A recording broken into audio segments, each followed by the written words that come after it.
Subscribe करें हमारे YouTube channel देवी प्रतिभा जी को और श्रवण करें भागवत कथा की महिमा का।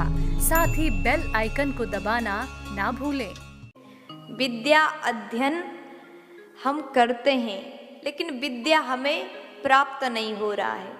3 घंटे 4 घंटे पढ़ने के बाद भी, उस चीज को रटने के बाद भी याद नहीं आ रहा है, तो हम बहुत ज्यादा परेशान हो जाते हैं और सोचते हैं ऐसा पढ़ाई करने से अच्छा छोड़ दूं, सब कुछ छोड़ करके और कोई भी काम करूं। देखिए, आज बहुत से लोगों के साथ में ये समस्या चल रहा है।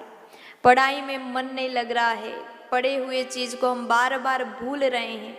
और कई माताएं, जो लॉकडाउन हुआ उसके बाद बच्चों के पढ़ाई में बहुत ज़्यादा कमजोरी आ गया, क्योंकि रेगुलर बच्चे स्कूल नहीं जा पा रहे हैं।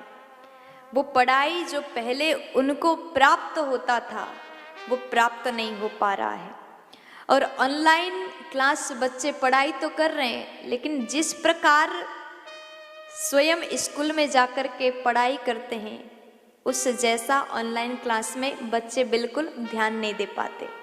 और माता पिता बहुत ज़्यादा परेशान हो रहे हैं कि हमारे बच्चे कैसे पढ़ाई में पहले की तरह आगे हो सकेंगे। हर माता पिता चाहते हैं कि हमारे बच्चे पढ़ाई में 1 नंबर हो, पढ़ाई में तेज हो।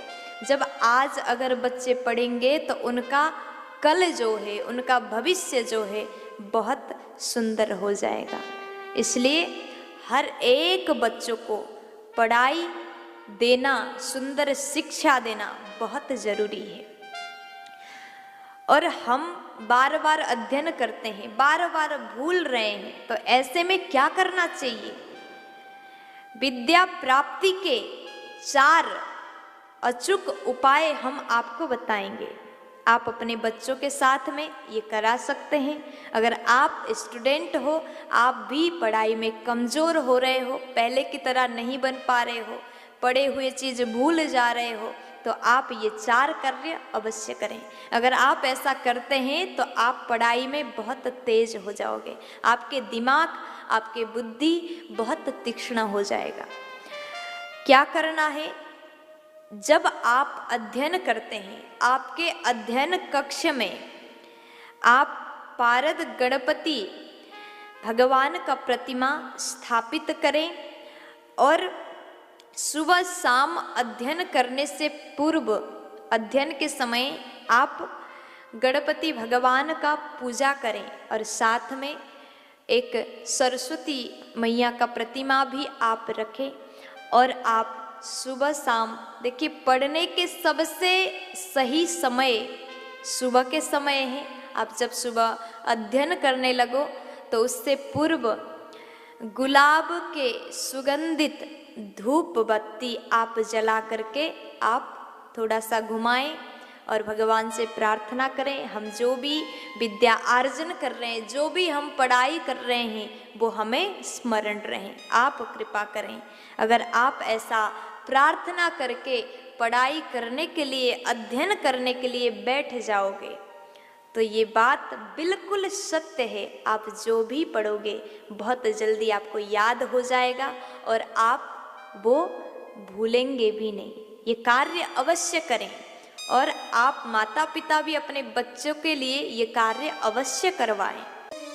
माताएं, अगर बच्चे छोटे हैं, छोटे क्लास में पढ़ाई कर रहे हैं, स्कूल जाते हैं, आते हैं, तो आप रोज सुबह पूजा के बाद भगवान का चंदन मस्तक पर जरूर लगा दें। आप बड़े हो, कॉलेज में अध्ययन कर रहे हैं, किसी भी क्षेत्र में आप अध्ययन कर रहे हो, तो चंदन तो हर एक व्यक्ति के मस्तक में होना ही चाहिए। अगर आप चंदन लगा करके विद्या अध्ययन के लिए बैठ जाओगे तो भगवान के चंदन में इतना ताकत है, इतना शक्ति है, आपको जो भी अध्ययन करोगे वो स्मरण रहता है, वो आप भूलोगे नहीं। इसलिए आपको सुबह स्नान करके, प्रातः स्मरण करके, वंदन करके, भगवान का पूजा करके चंदन रोज नियमित रूप से लगाना है और अध्ययन करना है। आपके अध्ययन, आपके पढ़ाई बहुत अच्छा चलेगा और आप हर एक चीज़ याद रखोगे। अगर आप आज पढ़ोगे तो आपका भविष्य बड़ा उज्जवल है, इसलिए पढ़ाई में विशेष ध्यान दें। पढ़ाई के साथ साथ में आध्यात्मिक चीज़ें भी आपको देख करके चलना है। अगर बालक पढ़ाई करने के बाद बार बार भूल रहा हो, याद नहीं हो रहा, 3 घंटा 4 घंटा पढ़ाई कर रहा है लेकिन भूल जा रहा है, पढ़े हुए चीज याद नहीं आ रहा है, तो कुछ भी मत करिएगा। आप माता पिता इस कार्य को करें बसंत पंचमी के दिन में।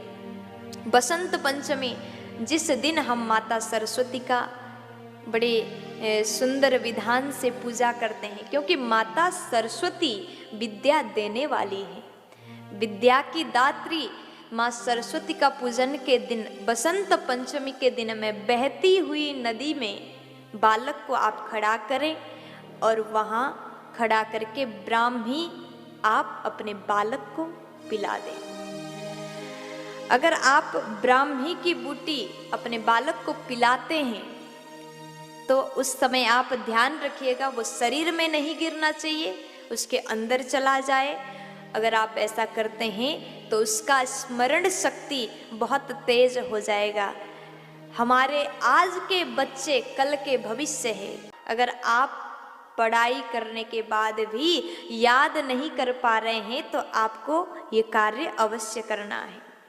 देखिए, आप अगर विद्यार्थी हो, स्टूडेंट हो, पढ़ाई करने जाते हो तो आपके अध्ययन में जो भी बाधाएं आए उस बाधा को आप हटाने के लिए रोज सुबह आप गौ माता को हरी घास अपने हाथों से खिलाएं।